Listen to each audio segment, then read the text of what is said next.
চিংড়ি রোল করার জন্য প্রথমে চিংড়িগুলোকে ভালো করে ছাড়িয়ে নিতে হবে।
ওলটা কাটা হয়ে গেলে ওলটাকে একটু ভাপিয়ে নেবে, প্রেশার কুকারে একটু ভাপিয়ে, তোমরা কড়াতেও ভাপাতে পারো, কোনো অসুবিধা নেই।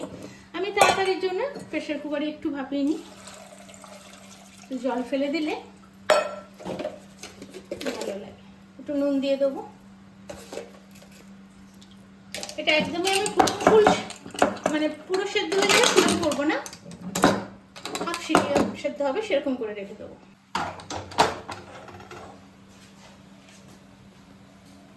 আমি জাস্ট একটা সিটি হবে, আমি নামিয়ে নেব। ওলের জলটা ফেলে দিতে হবে।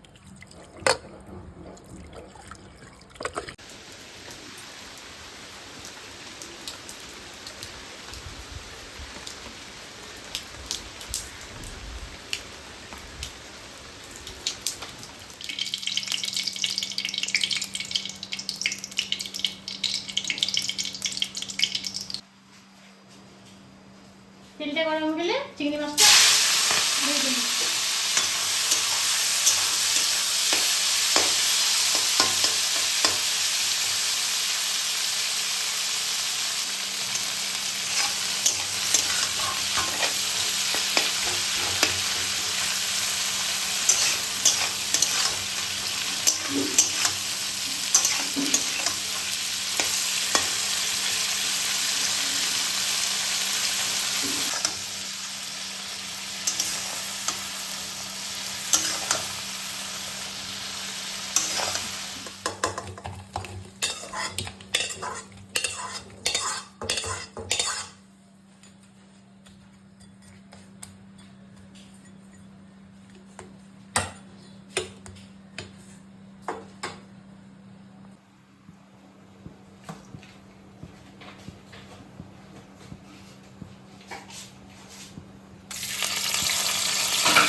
মিক্সিতে পেস্ট করে রেখেছিলাম আদা রসুন পেঁয়াজ একসাথে সব পেস্ট করে নিয়েছি, এটা দিয়ে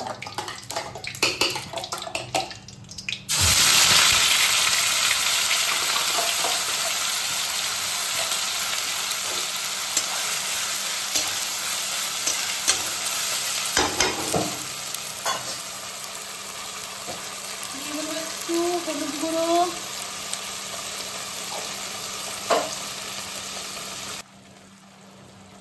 দিয়ে দেবো একটু লঙ্কা গুঁড়ো,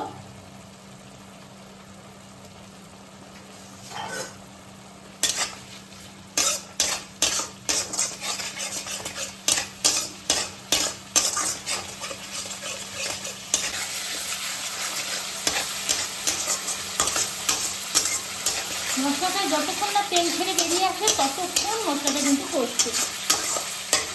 গ্রেভিটা ঘন হবে বলে আমি পেঁয়াজটাও বেটে দিয়ে দিয়েছি, সেজন্য একটু ভালো করে এটাকে কষতে হবে।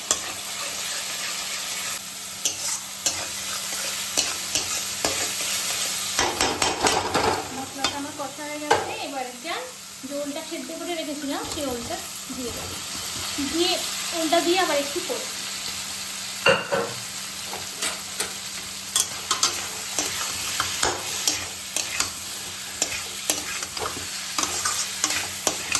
ওলে তোমার নুন দেয়াই ছিল যখন আমি সেদ্ধ করেছি, সেই জন্য এখন আর নুন দেবো না, একটু জল দিয়ে তারপরে নুনটা দেবো।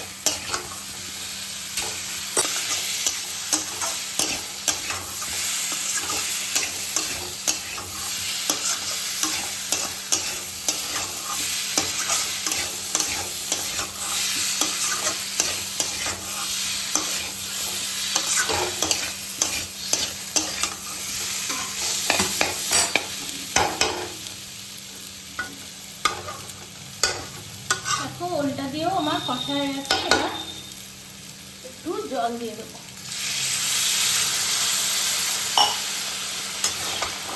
ওলটা প্রায় আমার অর্ধেক সেদ্ধ হয়েই গেছে, আর একটু সেদ্ধ করে তারপরে আমি নামাবো। আর এই জলটা দিলাম বলে একটু নুনটা দিয়ে দেবো। ওলের নুন তো ছিল, আর একটু জল দিলাম বলে অল্প একটু নুনটা দিয়ে দেবো।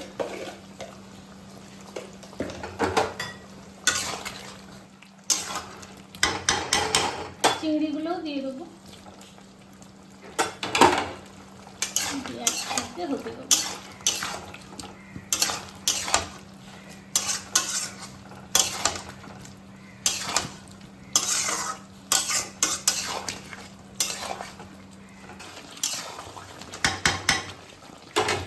দেখো এটা আমার হয়ে গেছে তরকারিটা। এবার লাস্টে আমি যে গরম মশলাটা বেটে রেখেছিলাম ওই গরম মশলাটা দিয়ে দেবো। হাতে বাটা গরম মশলা তো স্মেলটা ভীষণ ভালো।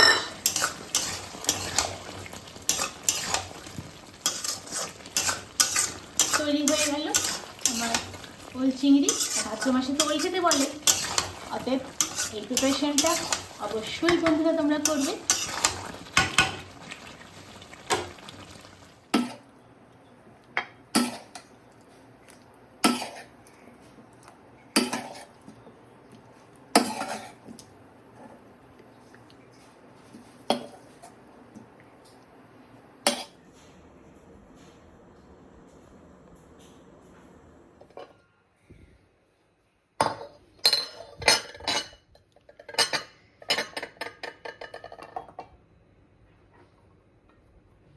দেখো গরম ভাতের সাথে এই ওল চিংড়ি দারুণ লাগে, আমার তো ভীষণ প্রিয় এটা।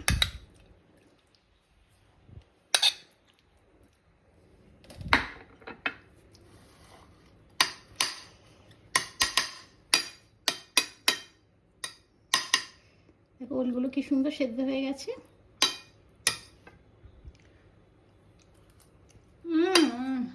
দারুণ। অবশ্যই বন্ধুরা তোমরা এটা করো, ভীষণ সুন্দর খেতে।